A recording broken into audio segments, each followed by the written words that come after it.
The Zwift journey continues. I've got my new turbo trainer, the Direto Elite XR.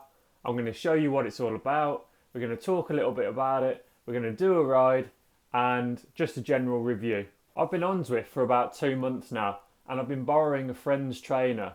It's a roller type and it's entry level. If you're thinking of getting one, then I hope this video serves useful for you. If you like it, please leave a comment below and smash the thumbs up button for me. That'd be great. Here's the trainer out of the box. As you can see, it does come pre-assembled with a cassette, which is great. Quick setup guide, power plug and adapters for your bike, and a front wheel chock. Immediate first impressions are that this thing's well put together, it's going to be extremely sturdy, and it's pretty much ready to go out the box. You could plug this thing in straight away, get on Zwift and get riding. Apparently you get a Zwift subscription as well. In there you've got some converters for a different cassette, so I'm going to have to change mine to a 10 speed, and they're just the spacers. You've got the spacers in there for your axle as well. Front wheel chock, that's it.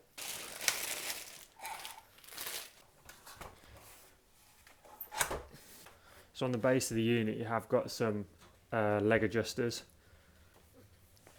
If we unscrew these, they'll lock in. Decent carry handle on the back. And as you can see, the Direto just tips the scales at under 16 kilos, 15.8 to be exact. We've got to get this cassette off the wheel, and for the hardest part of the job, figuring out which way this thing goes round. So it should go this way. Get rid of that. Try and hold it together.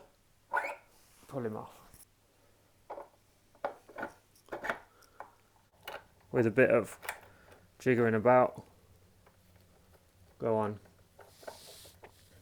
And using the original locking nut from the bike wheel,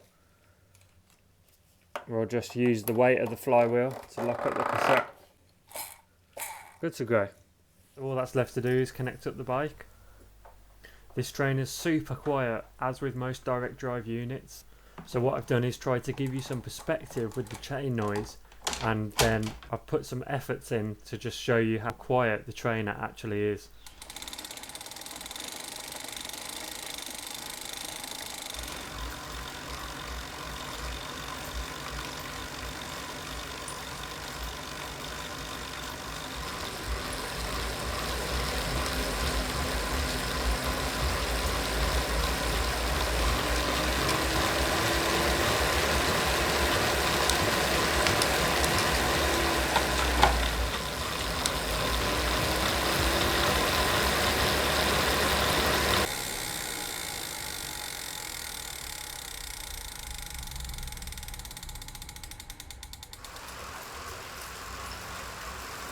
We're on the trainer and wow, I am mega happy with this.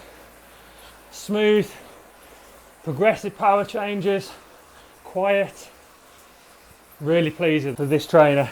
You join me on the sands in Zwift, just warming up to go and take on the Alpe. So it's going to be the perfect test. Man, what a difference to my roller, the rear wheel roller trainer that I've got, the Tax.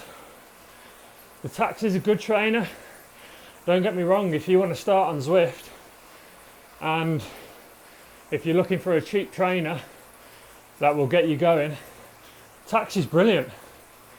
The Tax is awesome, like brilliant bit of kit, but this is night and day.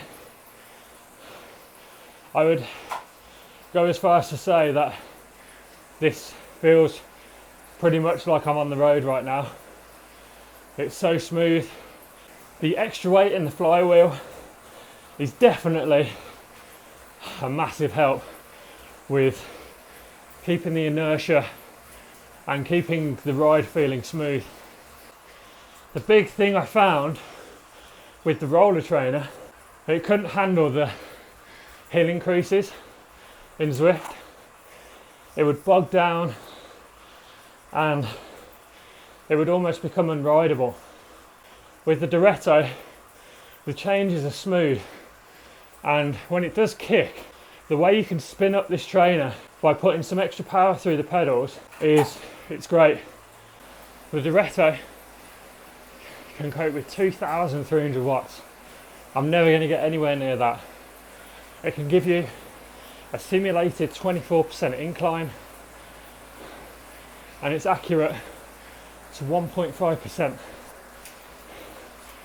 If you do want to take your training a bit more serious, then you do naturally progress to something like this. As I said, if you can't afford it or you don't want to spend that much, there are trainers which will give you what you want.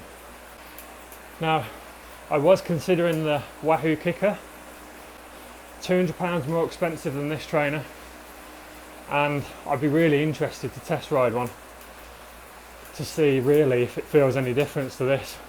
I'd put money on it that it doesn't.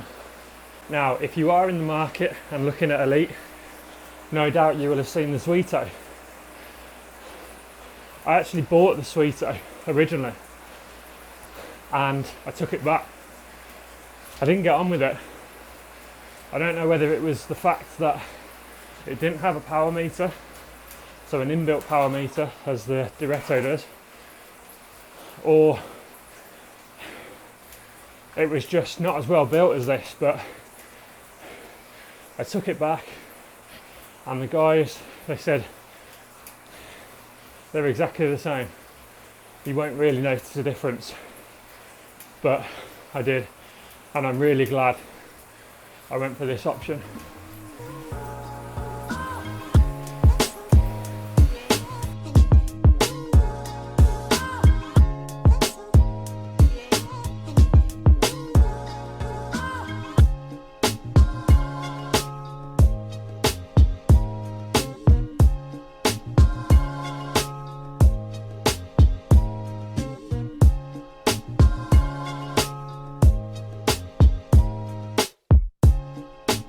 Going to cut it there. It got to the point where I pretty much couldn't talk anymore. I hope this has served as a bit of a genuine, honest review. I know it hasn't got the comparisons between power meters or different trainers, that kind of thing. I wanted to just give my general opinion and feel of the trainer basically. If you did want some statistical reviews of the trainer comparing power, I'll put a link to a video that DC Rainmaker did, and he does some really good power comparisons between meters and known sources basically. I think you can tell from the video that I'm really happy with the trainer. I would definitely recommend it as a upgrade to your fitness training, and it's really going to serve as a decent fitness tool over the winter. If you would like to know a little bit more about the trainer, leave a comment below. If you've got any further questions, I'll answer them, no problem. But for now, that's it guys. Cheers.